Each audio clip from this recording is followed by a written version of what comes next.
Hi friends, you are very most welcome on Unique Study with Ajay. दोस्तों, इस channel के ऊपर मैं नेट ज़रा फर्स्ट पेपर और ज्योग्राफी दोनों की बिल्कुल सिस्टमेटिक ढंग से क्लासेस चला रखा हूँ, तो आप मेरी ये सभी क्लासेस ज्वाइन कर सकते हो। तो आज हम ज्योग्राफी का मॉडल पेपर सेट 26वां कंप्लीट करवा रहे हैं आपको, जो कि नेट जर्फ के एग्ज़ाम के लिए, सेट के एग्ज़ाम के लिए, असिस्टेंट प्रोफेसर के एग्ज़ाम के लिए, कॉलेज लेक्चरर के एग्ज़ाम के लिए और टीजीटी और पीजीटी इन सभी एग्ज़ाम्स के लिए बहुत इंपॉर्टेंट है। यहाँ तक कि मैं बोल सकता हूँ यूपीएससी और आरपीएससी के एग्ज़ाम के लिए बहुत इंपॉर्टेंट है। इससे पहले मैं टोटल 312 क्वेश्चन कंप्लीट करवा चुका हूँ 25 मॉडल पेपर्स में, और एक मैं व्हाट्सएप ग्रुप बना रखा हूँ, तो आप चाहो तो उस व्हाट्सएप ग्रुप में ऐड हो सकते हो, आपके लिए बहुत हेल्पफुल रहेगा। आप चाहो तो उस व्हाट्सएप ग्रुप में ऐड हो सकते हो, आपके लिए बहुत हेल्पफुल रहेगा। और आप यदि इन सभी क्वेश्चंस की पीडीएफ भी लेना चाहते हो तो भी मेरे से पीडीएफ ले सकते हो। तो यदि आप पीडीएफ लेना चाहते हो तो पीडीएफ लेने के लिए और व्हाट्सएप ग्रुप में ऐड होना चाहते हो तो व्हाट्सएप ग्रुप में ऐड होने के लिए कॉन्टैक्ट नंबर है 7891350470। तो इन नंबर्स पर आप मेरे से कॉन्टैक्ट कर सकते हो और इनकी पीडीएफ वगैरह ले सकते हो। अब हम डायरेक्टली बात करते हैं हमारे जो क्वेश्चन सीरीज है 26वें मॉडल पेपर की, उसके ऊपर हम आते हैं और बिल्कुल पॉइंट टू पॉइंट हम डिस्कस करते हैं यहाँ पर एक सूटेबल तरीके से। तो ये है हमारा आज का 26वां मॉडल पेपर सेट। तो इसका क्वेश्चन नंबर पहला हम सॉल्व करते हैं, लेकिन उससे पहले मैं आपको कहूँगा यदि आप इस चैनल के ऊपर नए हो तो इस चैनल को सब्सक्राइब करो, वीडियो को अपने सभी फ्रेंड्स के साथ शेयर करो, वीडियो को लाइक करो। और आपको कहीं भी कैसा भी डाउट होता है, आपको लगता है कि कोई क्वेश्चन इंपॉर्टेंट है, आपको कोई टॉपिक समझ में नहीं आ रहा है, तो आप इन सभी के लिए मेरे को कमेंट करके बता सकते हो, मैं आपका 100% सॉल्यूशन करूँगा। तो क्वेश्चन नंबर फर्स्ट हम पढ़ते हैं। यहाँ पर बिल्कुल लिखा हुआ है कि निम्नलिखित कथनों पर विचार करो। महासागरों के नीचे भूपर्पटी की चट्टानें ग्रेफाइट से निर्मित होती हैं। दूसरा कथन है भूपर्पटी की ऊपरी परत को सियाल कहा जाता है। यहाँ पर हमें सही कथन का पता चलाना है कि इनमें से कौन सा कथन बिल्कुल सही है। तो देखो, इसका जो करेक्ट आंसर है वो है option number b. Option number b इसका बिल्कुल करेक्ट आंसर है। महासागरों के नीचे भूपर्पटी की चट्टानें ग्रेनाइट से निर्मित होती है, यहाँ पर ये बात बिल्कुल गलत है। अब देखो, इसका मैं सॉल्यूशन पढ़ाता हूँ आपको। बहुत सिंपल से शब्दों में लिखा हुआ है और बहुत आसान सा है। एक तरीके से मैं बोलता हूँ, बहुत इससे सिंपल लैंग्वेज हो ही नहीं सकती, ये भी कह सकता हूँ मैं। तो पृथ्वी की भारी परत भूपर्पटी को कई स्तरों में डिवाइड किया गया है। भूपर्पटी का ऊपरी स्तर ग्रेनाइट चट्टानों द्वारा निर्मित है। भूपर्पटी का यह भाग महाद्वीपों का निर्माण करता है। देखो, पृथ्वी को फर्स्ट ऑफ ऑल 3 पार्टों में डिवाइड किया गया, क्रस्ट, मैंटल और कोर। अब जो क्रस्ट थी उसको 2 पार्टों में डिवाइड किया गया, अपर क्रस्ट और लोअर क्रस्ट।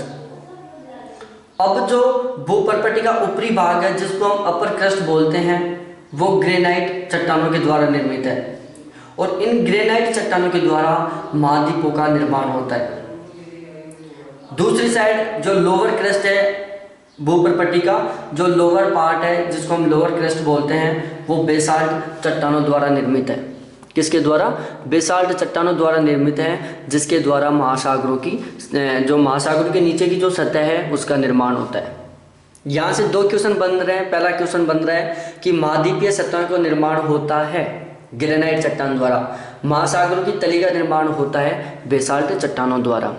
दूसरी बात, भूपर्पटी की ऊपरी परत का निर्माण सिलिका और एल्यूमिनियम के मिलने से हुआ है, अतः इसे संयुक्त रूप से सियाल कहा जाता है। कि जो भूपर्पटी है उसका जो ऊपरी भाग है इसका निर्माण सिलिका और एल्यूमिनियम दोनों के मिलने से हुआ है, जिसको हम सियाल कहते हैं। तीसरी इंपॉर्टेंट बात कि भूपर्पटी क्रस्ट का औसत घनत्व 3 ग्राम प्रति घन सेंटीमीटर है। ये जो इसका मात्रक है ग्राम प्रति घन सेंटीमीटर, ये आपको स्पेशली याद करना है। तो जो भूपर्पटी का एवरेज डेंसिटी या घनत्व है वो है 3 ग्राम प्रति घन सेंटीमीटर। और महासागरों के नीचे, ये भी ध्यान रखना, बहुत इंपॉर्टेंट बात है ये कि महासागरों के नीचे क्रस्ट का जो घनत्व है, किसके नीचे, महासागरों के नीचे क्रस्ट का घनत्व 2.7 ग्राम प्रति घन सेंटीमीटर है। उसके बाद नेक्स्ट क्वेश्चन पर हम डिस्कस करते हैं, क्वेश्चन नंबर 2 पर।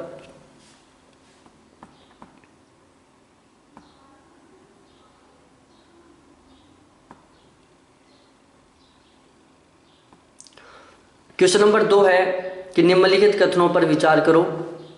पहला कथन है, संपूर्ण भूपर्पटी एवं मेंटल संयुक्त रूप से स्थलमंडल का निर्माण करते हैं। मेंटल का निचला भाग दुर्बलता मंडल, जिसको हम एस्थेनोस्फीयर बोलते हैं, कहलाता है। और हमें यहाँ पर सही पता चलाना है कि कौन सा कथन सही है। तो इसके ये 4 ऑप्शन है। पहला, केवल पहला, दूसरा, केवल दूसरा, तीसरा, दोनों कथन, चौथा, कोई सा कथन नहीं। तो यहाँ पर बिल्कुल करेक्ट आंसर है ऑप्शन नंबर डी, कि ये दोनों के दोनों कथन ही सही नहीं है। अब इसका मैं सॉल्यूशन बताता हूँ आपको। ये है इसका सॉल्यूशन।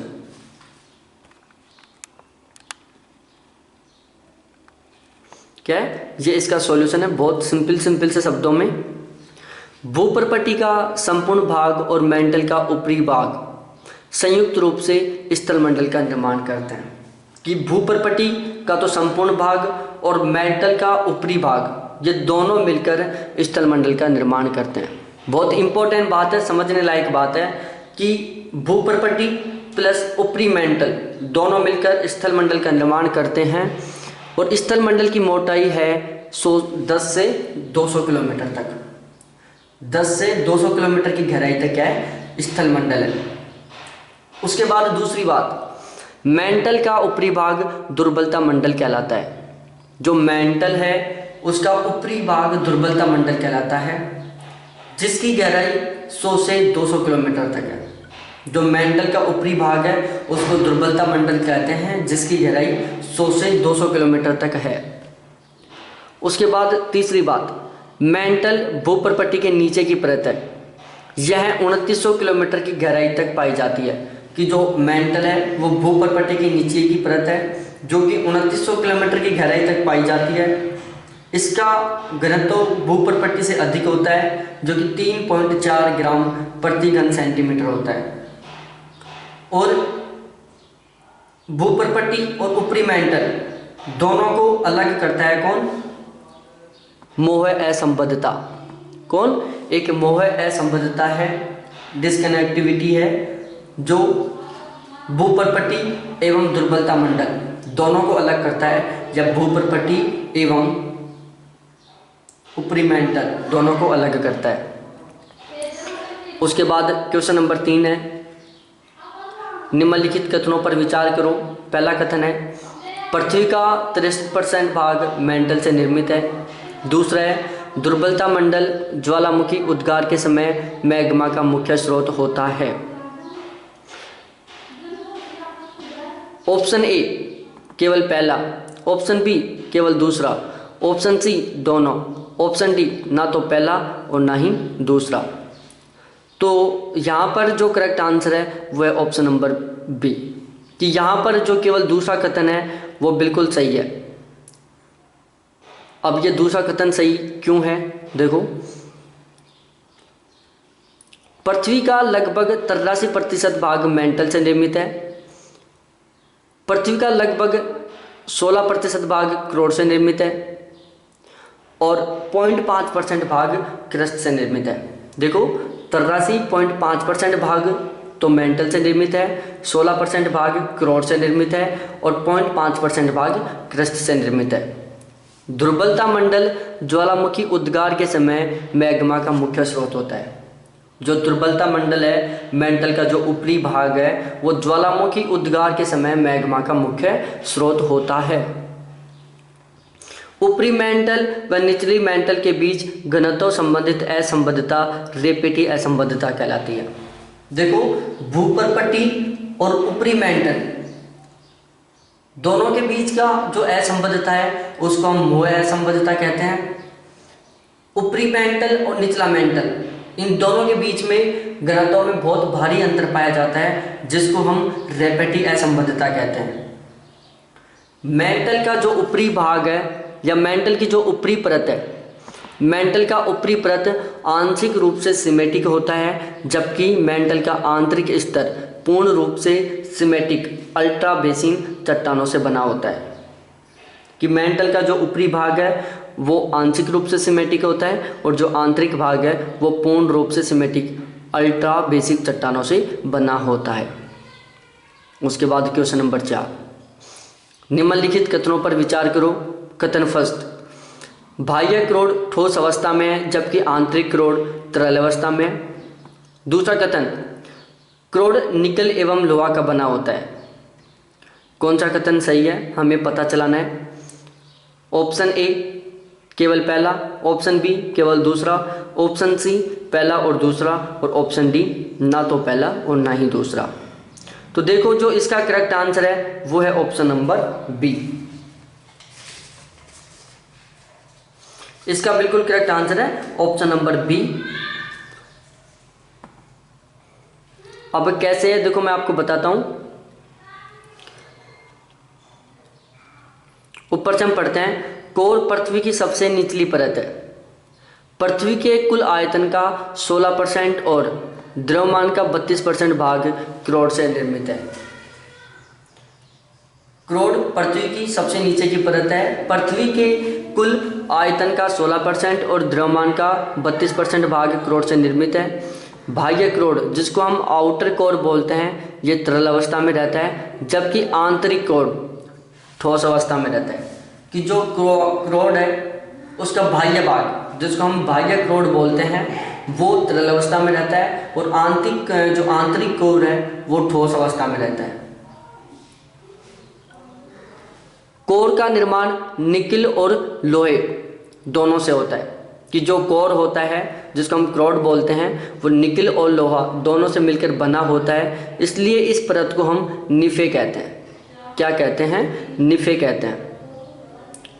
अब उसके बाद क्रोड का घनत्व ऊपरी दोनों परतों से अधिक होता है। जो कोर है उसका घनत्व ऊपरी दोनों परतों से अधिक होता है। मेंटल व कोर की सीमा पर चट्टानों का घनत्व 5 ग्राम प्रति घन सेंटीमीटर होता है। कि मेंटल, निचला मेंटल और ऊपरी कोर इन दोनों के बीच में एक असंबद्धता है जिसको हम क्या बोलते हैं? गुटेनबर्ग असंबद्धता बोलते हैं।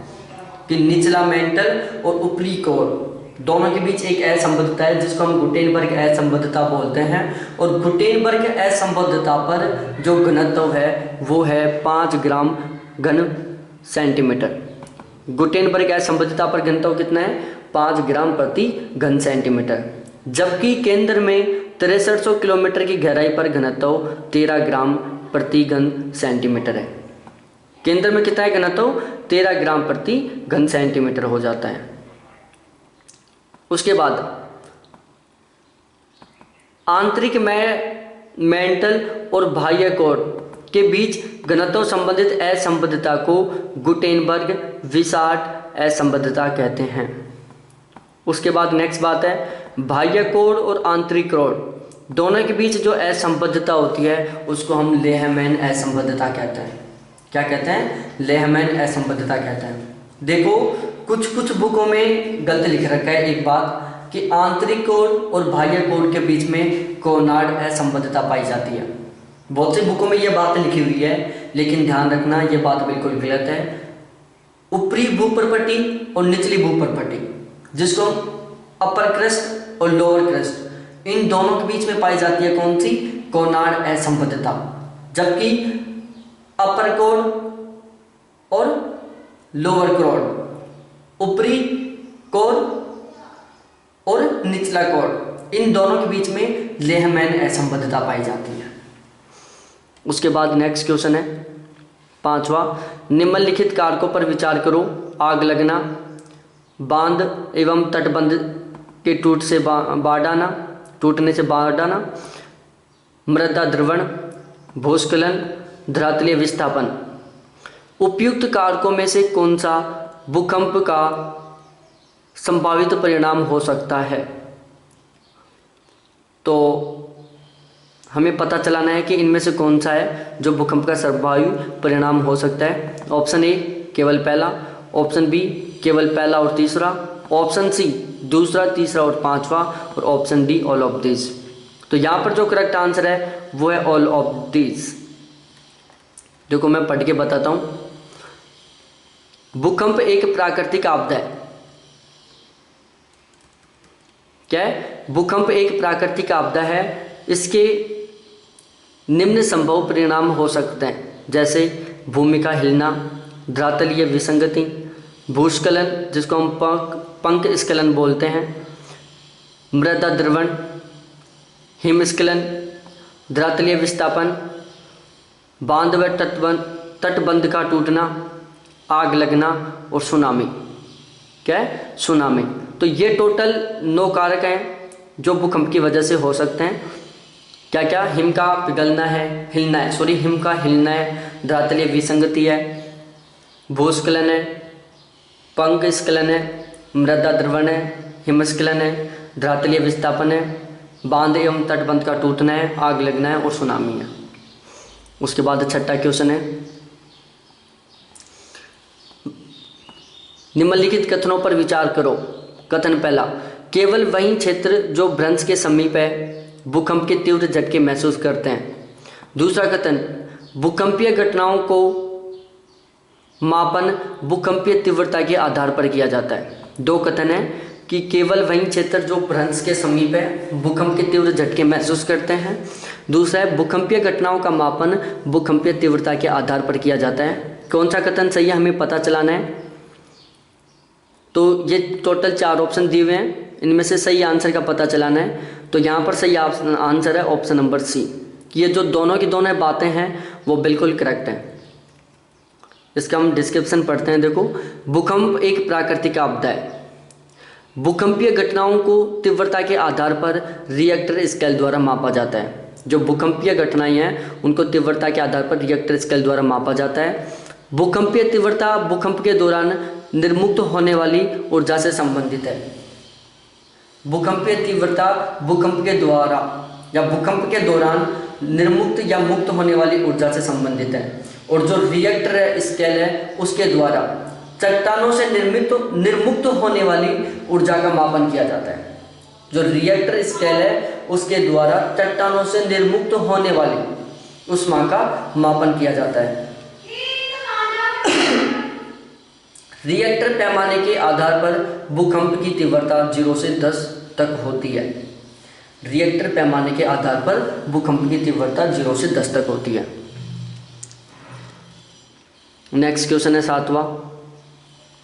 रिएक्टर स्केल एक अंकगणितीय अर्थमेटिकल मापक्रम है तथा इसके फलस्वरूप परिमाण मात्रक में 1 की वृद्धि, आयाम में 1 इकाई का योग दिखाता है। दूसरा है, आघात की तीव्रता को मर्केली स्केल पर मापा जाता है जो झटकों से हुई प्रत्यक्ष हानि को निर्देशित करती है। अब हमें पता चलाना है कि यहाँ पर कौन सा कथन सही है। ये टोटल 4 ऑप्शन है, ए, बी, सी और डी। इनमें हमें सही आंसर का पता चलाना है। तो सही कथन है ऑप्शन नंबर बी।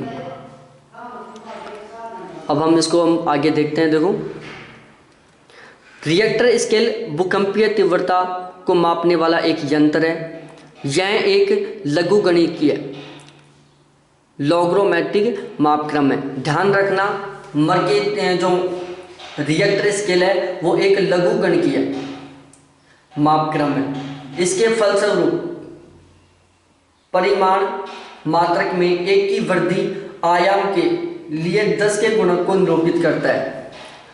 इसके फलस्वरूप परिमाण मात्रक में 1 की वृद्धि आयाम के लिए 10 के गुणक को निरूपित करती है। भूकंपीय आघात की तीव्रता को मर्केली स्केल पर मापा जाता है। यह स्केल भूकंपीय झटकों से हुई प्रत्यक्ष हानि को निर्धारित करता है और इस स्केल की गहनता सीमा 1 से 12 तक होती है। देखो, जो रिएक्टर स्केल है उसके द्वारा तीव्रता का मापन किया जाता है और जो मर्केली स्केल है